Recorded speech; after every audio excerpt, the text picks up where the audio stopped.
In this video, I want to continue our discussion about continuity and focus now. We looked originally right at continuity at a point. So we take the limit as x approaches a of f of x, that equals the function value at a. That's continuity, at a point at x equals a. We say f is continuous at x equals a. So what does it mean for a function to be continuous? Well, the idea is that every point in the domain of the function has this property. So in other words, it doesn't matter what you pick for a, the limit is always the same as the function value. All right. So most functions, they're going to be continuous in most places. They might have some issues. They might have holes or an asymptote or kind of a disconnect like that. But in most cases, most functions are going to be continuous in most places. Let me give you some examples of functions that are continuous everywhere in the domain. So one would be a polynomial. All right. So just a quick reminder of what we mean by a polynomial. Well, any combination of x to some power. All right. So the most general form you'll see is something like a0 plus a1 times x plus a2 times x squared, all the way out to, a n x to the n. All right, we call this a polynomial. All right, and the a's are just constants. All right, so let me give you some examples. You might have, 2x plus 3. So that's a linear function, but it follows this, right? So your a0 would be 3. That's our constant. The a1 is 2, and we don't, you don't have to. It can keep on going, but it doesn't have to. It could just be one thing, right? It could just be x squared. We can consider that a polynomial. We could have 5x to the fourth minus 3x cubed minus 8x plus 1. All right. So it's these kinds of things where you're taking powers, basically combinations of powers of x multiplied by some constant. That's what I mean by a polynomial. So you can think of, let's just look at this example. So it just looks like this, right?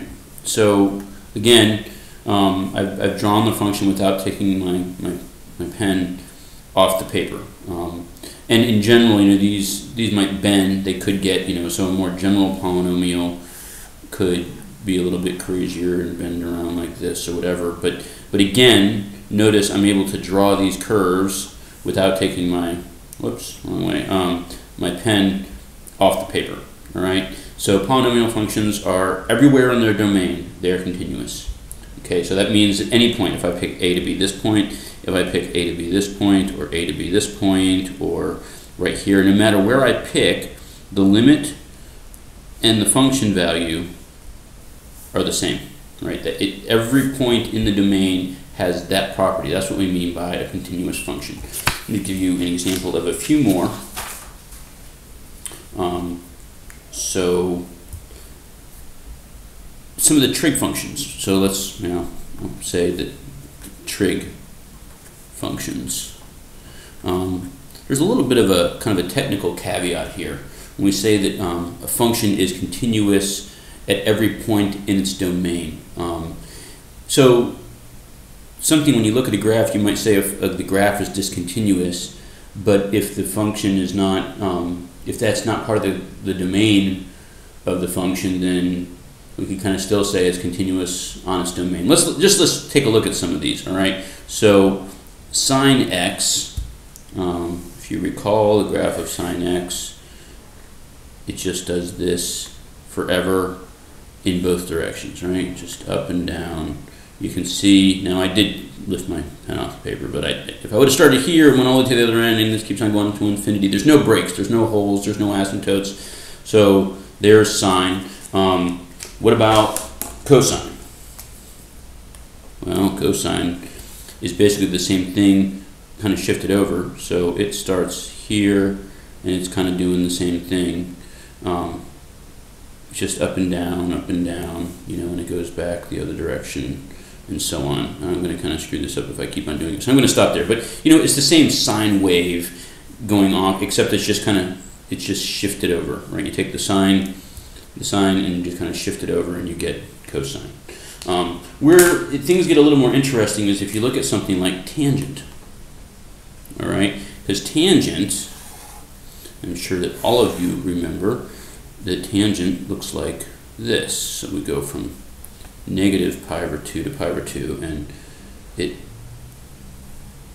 looks like this. Well, so just pretend it didn't cross that point, because there's an asymptote here, and there's an asymptote here, and then it repeats again out this way, going out to 3 pi over 2. There's another asymptote.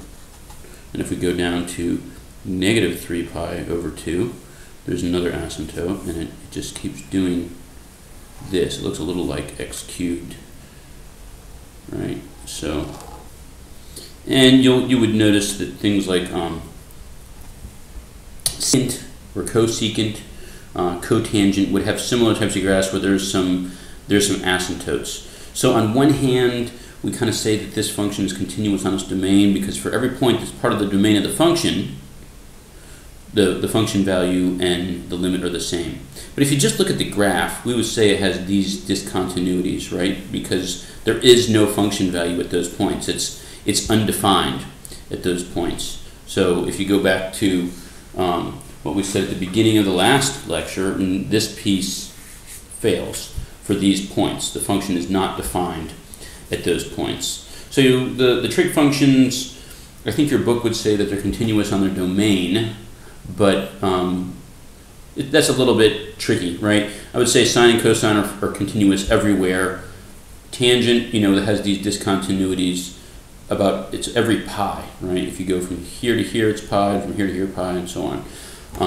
Okay, so that's another class of functions. Let's look at exponential functions. Here's another class of functions that are continuous. So, for example, e to the x. All right, that's one that you should be very familiar and comfortable with. E to the x. You should already know its graph looks like this. Just nod and say, "Oh yeah, I remember that."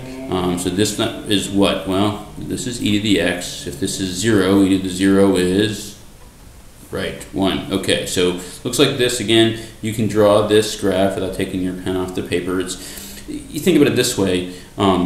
It's defined everywhere, right? You can put anything you want in for x, even though this thing takes off. There's no asymptote here. It just grows very quickly. I can take large values of x and put them in here as the exponent for e, and I can get a number back. Remember, e is approximately 2.718. So we're just taking this number and we're raising it to a power.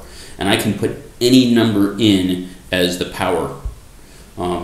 So this is continuous. Related to the inverse of the exponential function is logarithmic functions. Okay, so what's the inverse of e to the x? Yes, it's natural log. Very good. Okay, so what's natural log look like? Well, recall that the relationship between a function and its inverse is that if you flip it over the line, y equals x. So if we take this thing and we flip it over, that gives us, this is the line y equals x. That gives us the graph of the inverse. So instead of going through this point right here would be 0, 1. So when we flip it over, remember to get the inverse we swap the x and the y. So this is going to go through the point 1, 0. All right. So natural log is going to look something like this. Now this is where I do want to mention this. This is where it kind of doesn't make sense to talk about the continuity x equals 0, because remember, natural log of 0 is undefined. Because another way to think about natural log of 0, it's what power would you raise e to get 0? And if you think about it, there's nothing you can put in here as the exponent of that number. You can't take a number and raise it to a power and get 0 ever. You can get really, really small numbers if you put in really negative exponents. But that's why natural log of 0 is undefined, because there's no power we can raise e to get 0. But it doesn't really make sense to talk about continuity here because there's no function over on this side, right? So we can't really talk about left and right sided limits because you can't take a left sided limit when there's no function over here. So we would just say that this function is continuous on its domain, and its domain is all positive numbers, all right? Anything greater than 0. Okay, so there are some examples of continuous functions. Now I want to talk about how we can create new functions out of continuous functions to get more continuous functions. So let's look at these are some basically rules for continuity, or for, I don't know, combining or making continuous functions. So these are going to look similar to our rules for our limit laws, in terms of the principles or how we can take, the limit of the sum is the sum of the limits. So recall that. So we take the limit as x approaches a of kind of a new function that's the sum of f of x and g of x, right? And that the limit of the sum is the sum of the limits plus the limit as x approaches a of g of x. So the limit of these two functions added together is just the sum of the individual limits. So how's that going to work out for us in terms of continuous functions? Well, let's suppose that f of x and g of x are continuous at x equals a. All right. So first, let's write what that means. Well, that means that the limit as x approaches a of f of x equals f of a. The function value and the limit are the same. It means that the same is true for g of x. All right. So now the question is, if f and g are both continuous, what about f plus g? Would that be continuous too? So for example, what if I wanted to do x squared plus sine x? Would that be a continuous function, right? I mean, this is continuous and this is continuous. If we put them together, does that automatically give us a continuous function? Well, the answer is yes. So I'm just going to show you why that would be true for this one particular case, and then I'll just give the rest of them to you for free.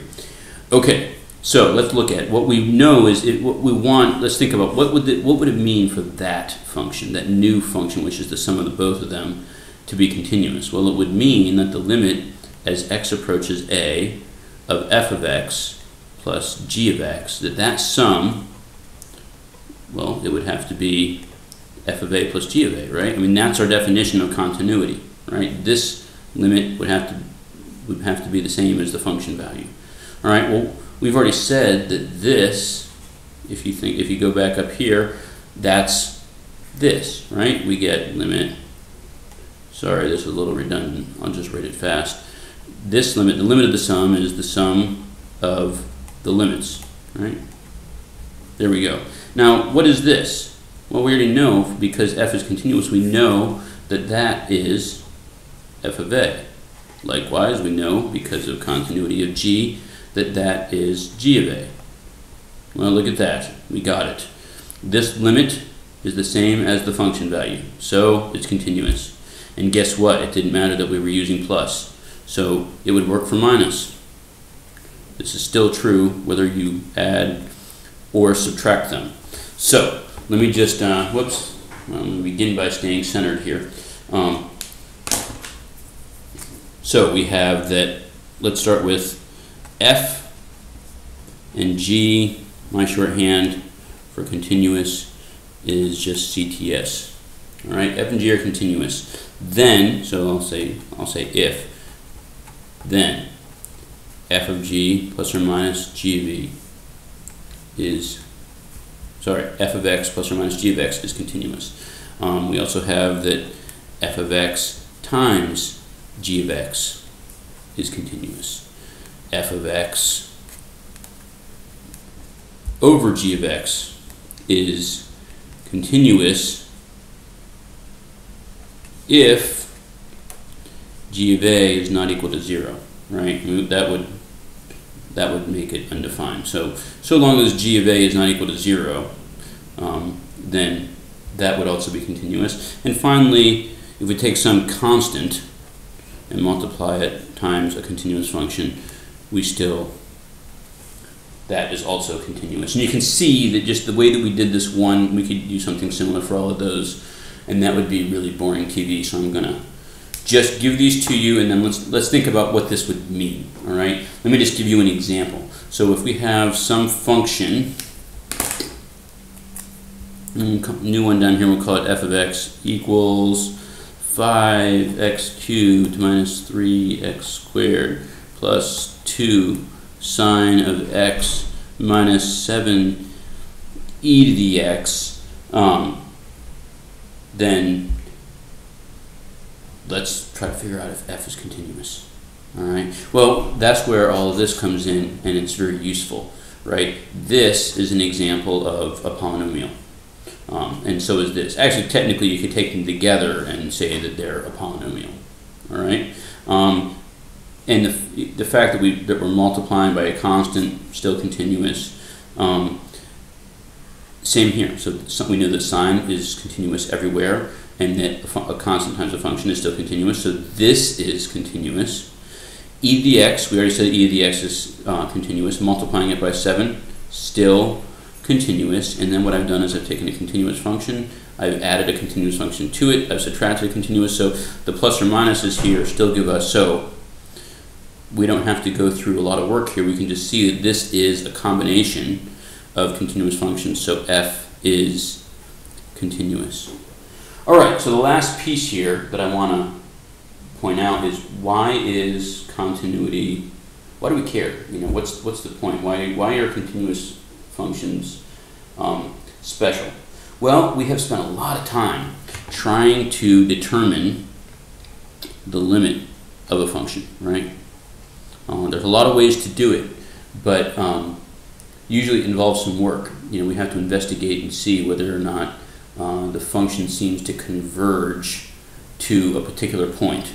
So we've done that. I mean, we spent all of, one of our labs just looking at whether or not that all these different functions were continuous at a point or not continuous, whether or not the limit existed and what the limit was.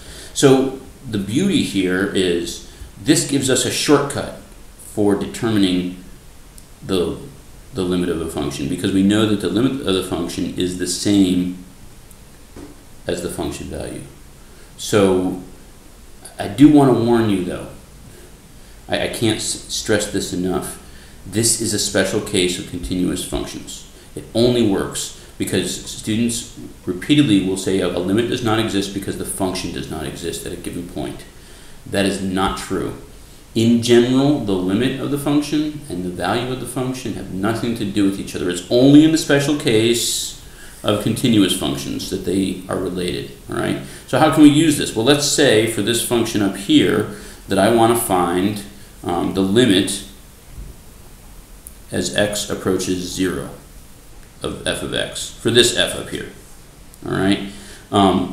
So we could put it into our calculator, we could graph it, we could put in numbers close to 0 on both sides and closer and closer and closer. That's a lot of work. We already know it's continuous, so we know that this limit is going to be the same thing as f of 0. And f of 0 is actually not hard to evaluate here, right? It's going to be 5 times 0 cubed minus 3 times 0 squared plus 2 times sine of 0 minus 7 e to the 0. Well, clearly that's 0 minus, that's also 0. Sine of 0, I know that everybody remembers that that's 0. Minus 7, and e to the 0, anything to the first power, sorry, to the 0th power, is 1. So I've got 0 minus 0 plus 0 minus 7 times 1, so that's just negative 7. All right? So kind of a shortcut for evaluating limits. If the function is continuous, then we know that the limit's the same as the function value, so we can, it's a shortcut. We can evaluate the limits using the function value, but only in the case of continuous functions. And we have to somehow, on the homework, on the exams, you will need to justify why a given function is continuous. You'll have to use this list, right? We have this list. There's a few more. I'm sure there's more in your book, but we had, polynomials, we had trig functions or certain trig functions, we had exponential functions, logarithmic functions. We have these rules for combining continuous functions. So if you're going to evaluate a limit this way, you have to first establish that the function is continuous.